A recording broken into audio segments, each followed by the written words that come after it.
Antonio dejó de cantar. Un viento cálido soplaba por la llanura, como si la naturaleza echara bocanadas de aire tibio y de perfumes vegetales. La hamaca donde el viejo reposaba, abrazado a su guitarra, se mecía llevando el compás de las últimas notas que quedaron vibrando entre la soledad y el campo y límite. Pero de repente la hamaca se detuvo, quedó como un arco suspendida en el aire, sensualmente inmóvil, en espera de una nueva canción o de un movimiento de su dueño. A lo lejos, el río Magdalena se deslizaba perezoso y el rumor de las aguas crecía a medida que la tarde caía sobre el llano. Esta imagen, la imagen de un campo que se dibuja en sus costumbres, en la vegetación, en lo pacífico, es también otro de los elementos reiterados en estas novelas. Y la novela entonces muestra la manera como este hombre se empeña en no venderle la tierra al hacendado que está creciendo, y a medida que va aumentando la violencia, y miren la imagen que describe, dicen: tanto la violencia había crecido como los arroyos y los ríos en invierno, se había desbocado bárbaramente, tiñendo los campos de rojo y llevando a las conciencias un lastre de inquietud y de angustia. O sea, la violencia es también como un desastre natural. Pero cuando la violencia ya lo ha rodeado completamente, los peones, que eran 3 o 4, porque muestra es un propietario mediano, deciden unirse a la guerrilla. Él decide que va a emigrar, pero que va a emigrar, que no va a la guerrilla, que emigrará al día siguiente, y esa noche lo asesinan a él, a su hermana y a su hija, que tanto quería proteger justamente de esa violencia. Bueno, esas son las novelas que les quería presentar. Hay muchos detalles que por supuesto se me escapan, pero quiero ir ya a las conclusiones y muy rápidamente son estas. Los puntos más comunes. El primero es destacar cómo las novelas adoptan todas, no solamente lo que ya había dicho, partidismo, el inmediatismo y el calor de los hechos, sino el punto de vista de los ofendidos. Es decir, adoptan el punto de vista de las víctimas. Tienen entonces ese encanto, el encanto del testimonio personal que habla a nombre de las víctimas, y el encanto de luchar contra el opresor. Todas ellas se estructuran de esa misma forma. Dirán ustedes, ¿y no hubo novelas del lado conservador? Pues muy pocas, efectivamente muy pocas, y todos los analistas muestran cómo fueron tan escasas. Hay una que el profesor Sierra me indicó y que está por aquí, cuando haya luz les puedo mostrar como la carátula, que se llama El mártir de Armero, y tiene como subtítulo La vida y el sacrificio del padre Pedro María Ramírez Ramos, víctima de la revolución del 9 de abril de 1948, así es el título, y fue escrita por el jesuita Daniel Restrepo. Fueron muy escasas, digo, las novelas del punto de vista conservador, y muy raras las que, como el día del odio, toman una cierta distancia de los acontecimientos. Entonces, la primera característica para cerrar es tomar el punto de vista de los ofendidos. Al tomar el punto de vista de los ofendidos, hay una contraposición de imágenes, que es la imagen de un campo pacífico, de gentes tranquilas, sencillas, donde son alcanzados por una plaga, y es muy frecuente la palabra plaga, una plaga que avanza, una especie de desastre natural que va cubriendo la tierra de una forma paulatina pero inexorable. Y ese contraste se hace efectivo mediante la descripción de la vida local. Don Antonio toca la guitarra, por ejemplo. En otros casos se describen las fiestas, las comidas.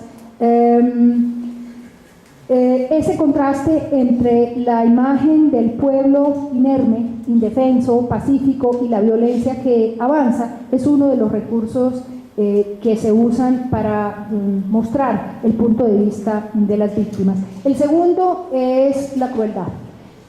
Yo hablo entonces de que son víctimas victimizadas, digamos, son recurrencia a enumerar detalles escabrosos, vejaciones, atropellos, que hacen a veces incluso difícil leer esta literatura, es tan acentuado que no puede uno pensar que no era un recurso para buscar una efectividad simbólica, para buscar una manera de narrar los hechos que le llegara a las personas. ¿Y cuál es ese recurso simbólico? Pues el de detenerse en la forma del ejercicio de la violencia, produce el repudio moral de los victimarios y la identidad con la víctima, como ya había dicho al comienzo. De manera que una crítica tan reiterada y tan frecuente, por ejemplo, García Márquez la hizo en los años 70, donde dice que esa literatura es, comillas, el exhaustivo inventario de los decapitados, los castrados, las mujeres violadas, los sesos esparcidos y las tripas sacadas, y la descripción minuciosa de la crueldad con que se cometieron esos crímenes. Este estilo que es tan criticado, pienso yo, por el contrario, que es parte de la efectividad simbólica de esta retórica. Es decir, que más allá de la desaprobación estética que a un literato esteta o con canon le provoquen los detalles de la crueldad, eso tiene un efecto de tener compasión y solidaridad con las víctimas eventualmente, y esa es la última característica que quiero señalar, eventualmente que la víctima pueda ser defendida. Entonces la última característica que yo quiero resaltar es eso, que de las víctimas de ese rosario, por usar esa expresión, por ese rosario de horrores, aparecen unos héroes. O sea, una tercera característica es la construcción de héroes y de antihéroes de los que surge la resistencia. Son héroes que tienen todos los 5 que vi un sino trágico, son muertos a traición, pues Franco Izaza mismo no es muerto a traición, pero sí cuenta cómo muchos guerrilleros fueron muertos a traición, ustedes pues saben, el mismo Guadalupe Salcedo. De manera que son héroes trágicos, son héroes que se levantan por el pueblo, pero que finalmente son traicionados. En conclusión, voy a leerles 2 paginitas.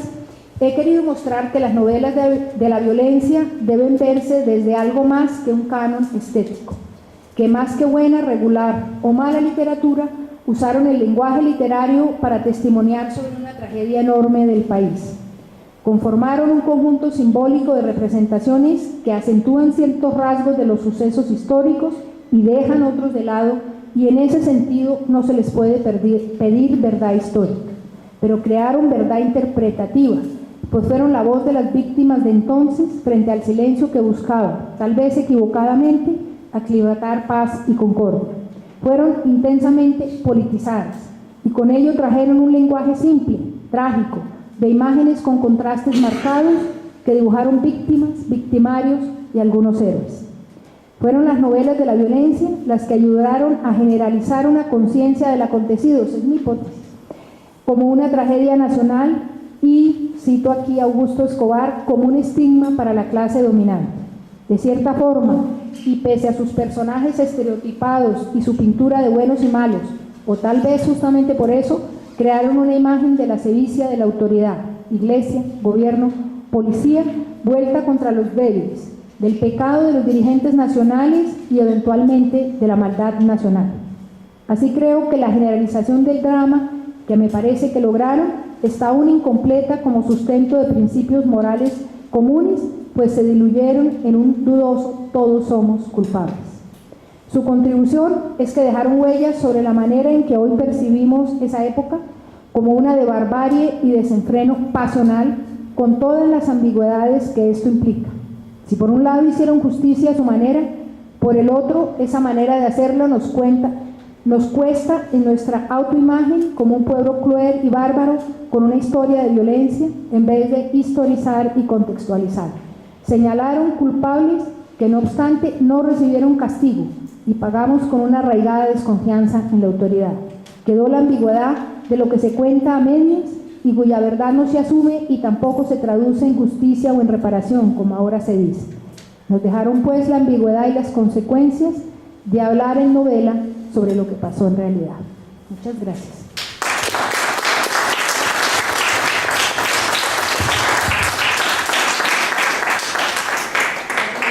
Que nos tomemos un tinto y volvemos para las preguntas.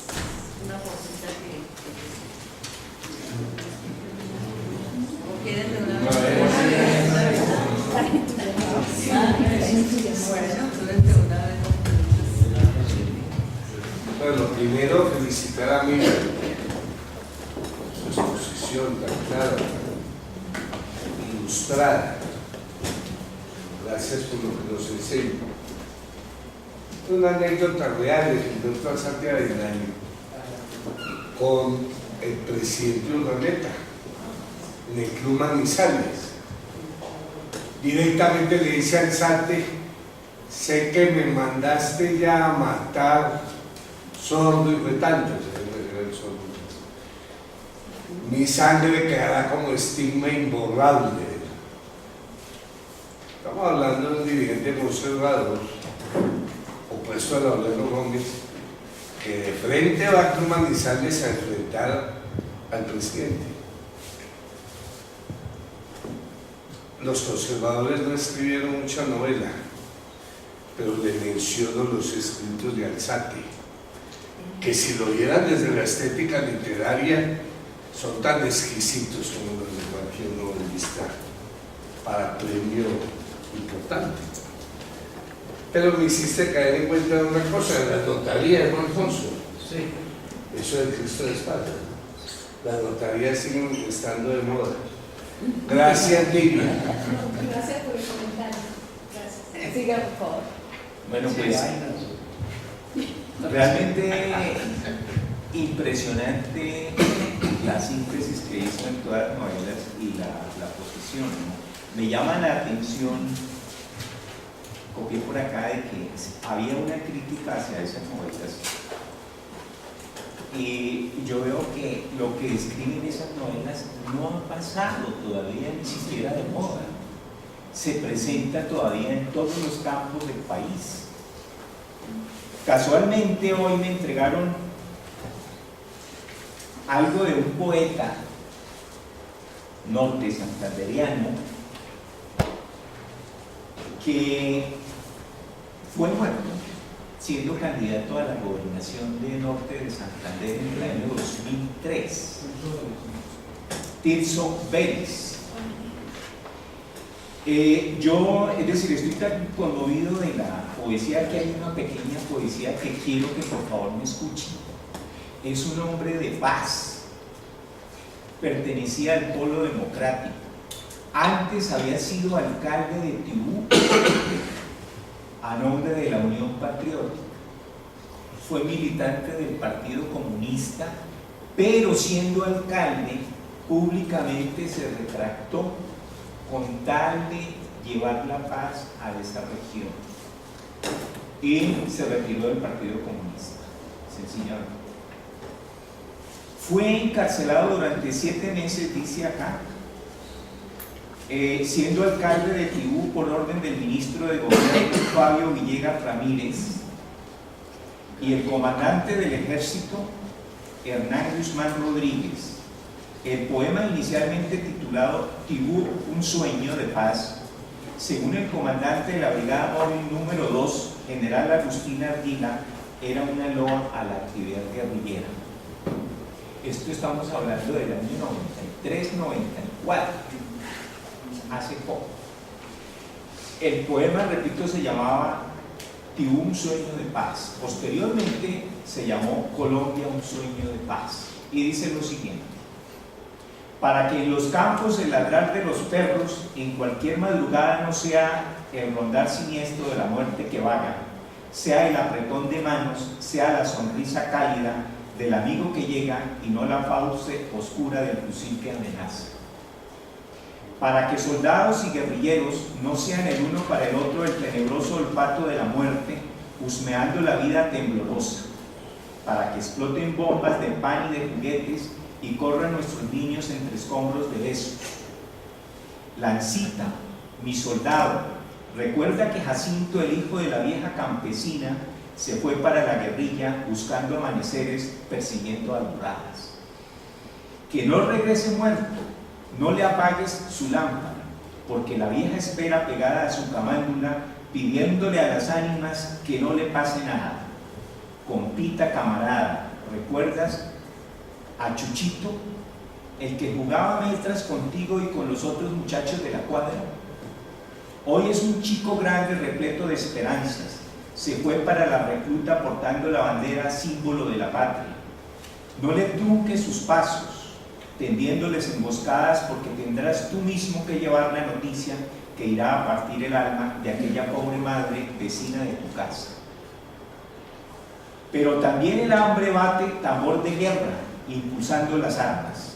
Cada fusil le quita, por precio solamente, 1 año de alimentos por familia o por casa.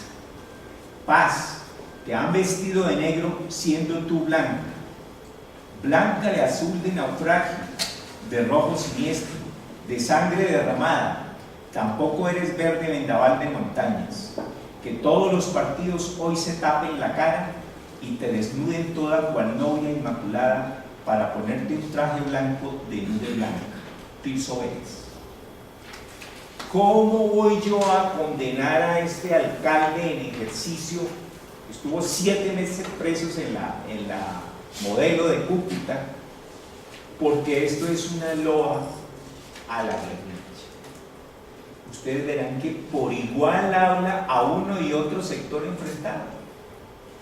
Por eso le digo, horrorosamente, impresionantemente, todavía estamos repitiendo eso que describe la novela con otros nombres, sencillamente. Muy amables. Muchas gracias. ¿Temas? A ver. Buenas noches, estaba pensando cuando apareció el cuadro de los fusilamientos de Goya, que ni Goya estuvo ahí en Madrid, porque en los últimos estudios revelan que él no estaba. A él le cuentan y él describe en ese cuadro que todos hemos tenido el privilegio de verlo en vivo y en directo, y otros lo habrán visto miles de veces. Como Picasso tampoco estuvo en Guernica como bombardeo. Él le cuentan y describe ese cuadro que está en la Reina Sofía. De manera que parte de la literatura y del discurso pictórico ha estado construido con base en relatos hechos por, no porque lo haya vivido el autor, lo que no le quita ningún mérito. Yo no sé si alguien en la mesa, o usted, profesora, que es antropóloga, nos puede ayudar, porque me quedo preocupado con el tema que usted plantea, de que estas novelas denuncian, pero que de alguna manera va ese estigma de que los colombianos somos violentos. Y a mí me dijo el cardenal Castillo y Lara de Venezuela, en Roma, alguna vez que estuve allí conversando con él, él estaba en el seminario de Mosquera en ese momento, en el año 48, y me dice: mira, chicos, es que ustedes los colombianos han sido violentos por naturaleza. Y me quedé impresionado, obviamente por respeto a su dignidad, no por él. Pues yo no le contrarrepliqué, pero me gustaría, con su venia, profesores, si nos abondan, y con la venia de los presentes, un poquito más en esa contradicción monstruosa de la denuncia que hacen estos hombres, unos profesionales, otros no. Yo tuve la fortuna de hacer una entrevista a Franco Isaza, y francamente un hombre excepcional, un hombre maravilloso, un hombre espléndido, con una memoria y una capacidad de querer este país. Murió casi abandonado y pocos lo recuerdan, incluso en su famoso su tierra natal. Pero lo que quiero significar es por qué ese estigma. Usted nos insistió mucho en 2 o 3 momentos de su charla, de que a la vez que se denuncia queda esa sensación: no, es que en este país, lo que decía el señor ahora, no, es que somos violentos. Esos colombianos son violentos y se han matado toda la vida además, porque tuvimos 53 guerras civiles en el 19, porque no fuimos capaces de construir desde el momento de la mal llamada independencia, un Estado-nación. Todo quedó por resolverse y todavía nos estamos... es que esos colombianos son violentos. Yo me niego a creer eso, y yo supongo que usted como antropóloga también. Contesto, hay varias preguntas, voy a contestar esa muy rápidamente, porque esa... No, pero no todo rápidamente. Un tema que me toca mucho es... Lo contesto en dos pedazos. Sí, yo creo que les quedó claro la idea de que estas novelas hacen un papel de denuncia, hacen un papel de decir una verdad que no fue dicha de otra manera. Es decir, y que justamente ahí reside el problema de la ambigüedad que heredamos de esas novelas. No hubo propiamente las comisiones de verdad, que sí hubo una constituida en el gobierno de Rojas Pinilla, no avanzaron mucho, y el gran libro de la verdad es el de la violencia en Colombia. Fue la memoria de eso, y fue un libro, Orlando Fals contaba que cuando salió el libro ellos se tuvieron que esconder por un tiempo, Guzmán Campos se fue a México, es decir, no hubo un ventilarse la verdad, y esas novelas cumplieron esa función, la función de denuncia. Y al hacerla por esa vía, esa es mi hipótesis, crearon también una ambigüedad muy peligrosa, que es esa de que el pueblo colombiano es bárbaro por naturaleza. En buena medida, digo yo, y eso no lo escribí, pero se lo digo aquí a ustedes en secreto, en buena medida porque yo creo que también despreciaban ese pueblo y lo veían como bárbaro, como campesinos ignorantes, y escribían, y Eduardo Caballero Calderón sí que es claro en esa dualidad de que los campesinos estaban expoliados por los terratenientes, no dice él, hacendados, y por los caciques locales, pero que el pueblo era ignorante, sucio, pasional, se tomaba unos tragos y se volvía unas bestias. Y entonces nos legaron esa idea, yo no la creo, de que somos un pueblo que está inclinado a la barbarie. Sí hemos tenido una larga historia de violencias, pero hay también discontinuidades en eso, y hay violencias diferentes. Yo creo que cada etapa, y yo concuerdo con usted de que hay similitudes entre lo que estamos viviendo hoy en día y lo que les conté, pero también hay diferencias importantes. Y esas son en las que no nos detenemos. Nosotros siempre insistimos en la continuidad y no en la discontinuidad. Yo no creo en esa herencia de violencia para nada, y desafortunadamente creo que las élites les encanta esa idea, la idea de que tenemos un pueblo que es muy bárbaro, que está inclinado a la violencia, y los intelectuales desafortunadamente le hacemos mucho la segunda a esa idea. Muchas gracias. ¿Sigue? Solamente una inquietud con relación a lo que mencionaba de la expresión simbólica, y yo compararía estos trabajos literarios, pero me preocupa el relacionamiento que se hace entre la expresión simbólica y la estructura simbólica, emocional y social que recibe estos mensajes. Estos escritores no fueron socialmente valorados. Estos escritores, la mayoría les tocó correr. En el caso de Fidel Blandón, corrió toda su vida por su novela. Sí, él se la pasó de pueblo en pueblo, y lo vino a perdonar Turbay cuando finalmente lo cogieron. Entonces, algo así como que le preguntaron a Turbay, bueno, ¿qué hacemos con este? Y le dijeron algo así como, bueno, se la vamos a perdonar. Y Fidel Blandón pues, no es muerto, no aparece muerto. Fidel Blandón igual tenía un amor por la educación muy grande, y él de pueblo en pueblo, cuando iba a cada pueblo, él creaba un colegio. Él no podía dejar de tratar de educar, y siempre a la madrugada le golpeaban en algún momento de su vida en ese pueblo, y le decían, padre, lo vienen a matar, y el padre corra con lo que tenga y corra para otro pueblo. Entonces lo que yo veo igual es que hacemos mucho hincapié, por ejemplo, en que Márquez toca en 100 años de soledad el tema de las bananeras. Para mí, a mi modo de ver, es un aderezo de la estructura, no tiene ningún compromiso, y ensalzamos a Márquez como una expresión simbólica, en tanto Blandón toda la vida correteado por su novela. Eso me dice a mí dos cosas. Me dice algo de la estructura social que valora este tipo de mensajes, y me preocupa entonces el análisis comparativo para poder tener más luces. En otras palabras, ¿qué papel cumple la literatura rusa en el proceso, en el impacto de Dostoyevsky? Si es realmente un héroe o igualmente es un ratón que se la pasa huyendo de desgracia de nuestros pequeños y hay valientes escritores, en otras palabras, si nos dice la recepción del trabajo, nos está diciendo algo de la estructura social que recibe ese trabajo. Los liberales igualmente no creo que hayan, o sea, en otras palabras, Fidel Blandón no fue un héroe de batalla. Fidel Blandón fue un pobre hombre que trató de escribir algo que vio, de lo cual fue testigo, y por eso tuvo que pagar un costo. Y finalmente, no puedo dejar de decir algo con relación a lo de violentos por naturaleza, y es que no podríamos negar que la violencia colombiana nos dice algo de nuestra naturaleza. O sea, somos un pueblo particularmente violento, y eso nos está diciendo algo de la naturaleza, porque de lo contrario no tendríamos mayores explicaciones pues, del grado de barbarie al cual llegamos. Y yo invertiría su argumento en el sentido en que no es un argumento de la élite contra el pueblo, sino que lo que nos está diciendo es una característica de la élite, no del pueblo.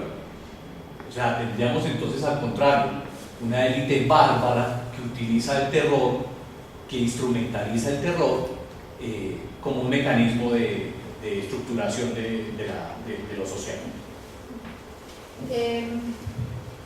Bueno, yo no pretendo hacer un estudio de recepción, no, yo analizo como antropóloga, no como literata que hace estudios o como los estudios de comunicación, eso es lo primero, ¿no? No me interesan los estudios de recepción y creo que en el seminario hubo varias discusiones sobre ese tema. Me interesa otro punto de vista, digámoslo de esta manera.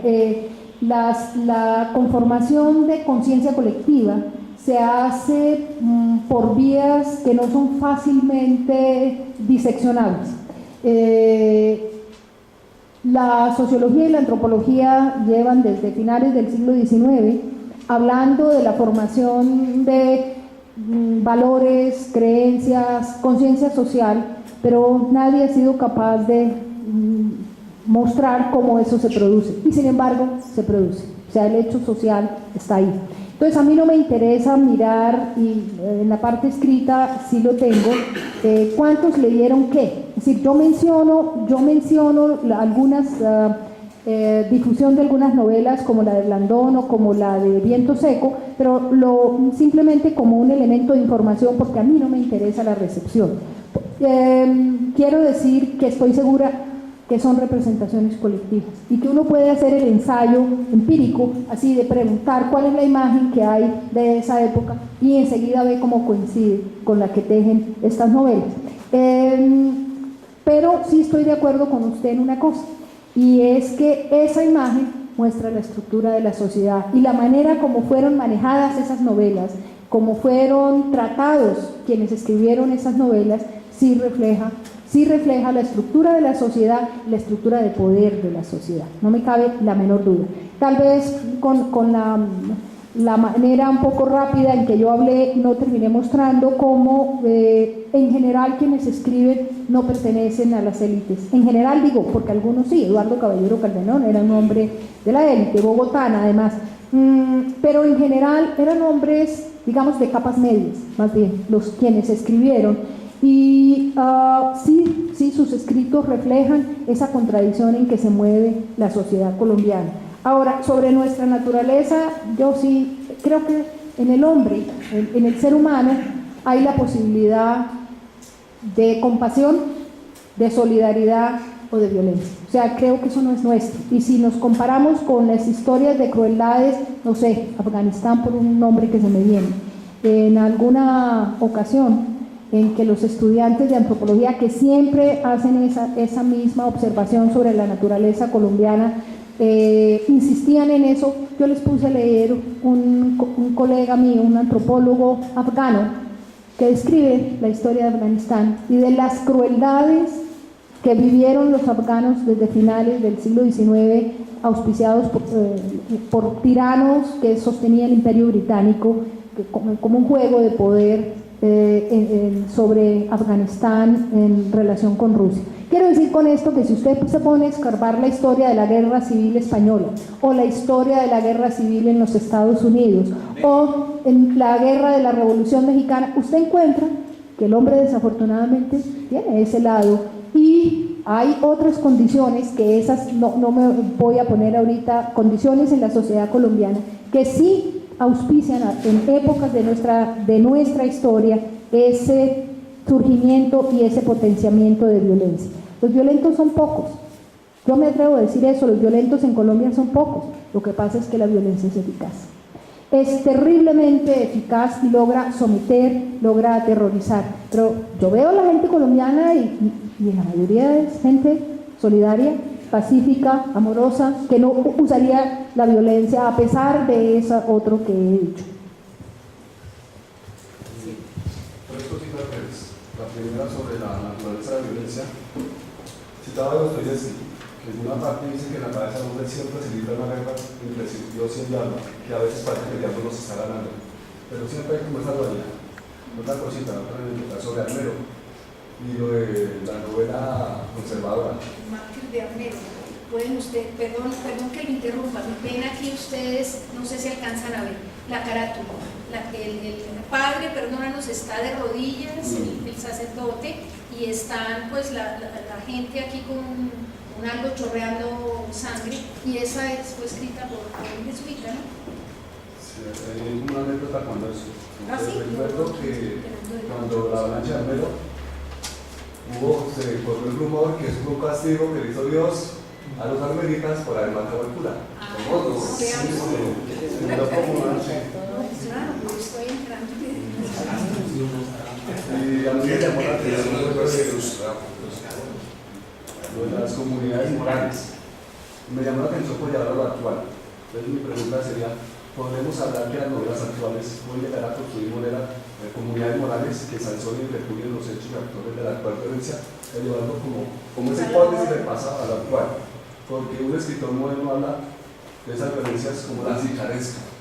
No sé si Silvia Nostina, la doctora Baja Faccionista, creo que fue de otro, que habla como esas novelas como la sicaresca. Y si en el actual momento tenemos una novela que sea representativa sobre nuestra violencia. No, yo diría un nombre, el olvido que tenemos, no sé si esa podría ser. No, yo creo que es cierto, o sea, también hay en la actualidad una novelística que está construyendo eso muy fuertemente, pero tal vez hay una diferencia, y es, bueno, esa es mi hipótesis, digamos, no me atrevo a afirmarla, y es que es cierto eso que usted dice, hay una novelística que va a construir al futuro, porque no sé, en 10, en 15, en 20 años, una comunidad moral que sanciona muy fuertemente la violencia, digamos, de los años 80 al 2005, que es ese gran pico de violencia contemporánea. Yo creo que se está construyendo, pero digo, la diferencia es la movilización de las víctimas. Para mí el movimiento de víctimas actual en Colombia es una diferencia importante y es un paso importante en la construcción de esa comunidad moral. Digamos que la literatura ahí no está sola, y que quizás sí hemos avanzado. Yo agradezco mucho lo que cuentan de Alzate, lo que contaron ustedes de Alzate, de Blandón Berrío, cosas que yo no sabía y que anoto para ponerlas allí. Todos ellos, o en su mayoría, fueron muy perseguidos.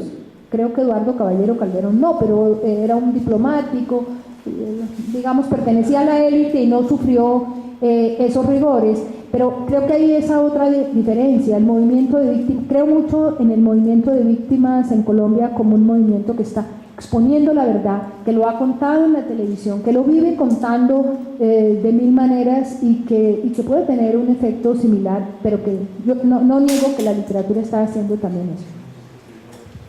Se me ocurre una pregunta, y es: la descripción de la crueldad es diferente en un escritor como Caballero Calderón a una persona, o es idéntica? Idéntica, sí, eso me impresionó a mí mucho, porque yo leí primero Viento Seco. Viento Seco tiene unas descripciones terribles, que son unas de las cuales son las que hacen que García Márquez dice, esa cita que les leí de García Márquez, es refiriéndose casi directamente a viento seco. Si usted lee el Cristo de espaldas, tiene cosas casi idénticas, entonces no hay una gran diferencia entre, o Eduardo Santa. Eduardo Santa es un hombre de letras también, y tiene unas descripciones aterradoras. Es eso de Sin Tierra para Morir, que yo pues no se las leo, pero tiene unas historias espantosas, de violaciones, de muerte cruel, pues, ¿no? No hay diferencia. ¿Quién más? Doctora Jiménez, vengo de la celebración de los 10 años de la muerte de Chucho Bejarano aquí en la universidad. Violencia. Y le llevé al profesor Fajardo, a Darío, un texto que escribió Rafael Gutiérrez Girardot en 1992, donde hace un análisis de 2 novelas, 100 años de soledad y Los felinos del canciller de Moreno Urraca. Y creo que el valor de este texto es que el filósofo y el sociólogo Gutiérrez Girardot, extrañado de esta patria, denuncia lo que tú señalaste, ¿sí? Porque a la violencia en Colombia, los colombianos que la practican están en el círculo que tú mencionaste. Y dice el profesor Gutiérrez, lo cito textualmente: la literatura sociológica sobre las clases sociales hispanoamericanas ha puesto su atención principalmente en las clases medias y bajas y ha dejado de lado el análisis de las clases altas, sino de las aristocracias enclavadas en los estratos altos. La causa de esta omisión se debe posiblemente al hecho de que en algún lugar recóndito de los republicanos y demócratas hispanoamericanos late un segundo corazón monárquico al que apuntaron los tenientes de la Real Armada Española, Jorge y Juan de Ulloa. Y trae un párrafo que es escrito en 1992, me parece conmovedor. Dice: las conmociones sociales, las dictaduras populistas, la emergencia de las clases medias, los terremotos, los shocks sociológicos de las teorías del subdesarrollo, las becas al extranjero, la explosión demográfica, los enriquecimientos sin causa de las universidades, o más exactamente semi-subuniversidades, la polución, la bomba atómica, la Guerra Fría, el muro de Berlín, las inflaciones y hasta los paramilitares que, sin saber por qué, defienden con estilo de Al Capone los fundamentos morales y culturales de esta monarquía y consiguientemente sus jefes públicamente secretos, datis la clerecía militar necrófila y sus víctimas, los desaparecidos de una o de otra forma, y la transformación de los defensores de la nación por mandato constitucional en sus ocupantes y verdugos. Todo esto desplazó a un segundo plano las aristocracias hispanoamericanas y hasta la más provincial, y por eso tenaz, la bogotana y sus imitaciones como la de Popayán o la de Medellín. Y ahí cierro y quería... Muchas gracias. Buena, Orson. Les agradecemos la Eso presencia seguirá y siendo los nuestro invitamos sector. para la próxima semana una charla sobre la carrera décima de Bogotá por el profesor también Carlos Miguel. Muchas gracias. Bueno, hay una, Carlos Carreras del curso, entonces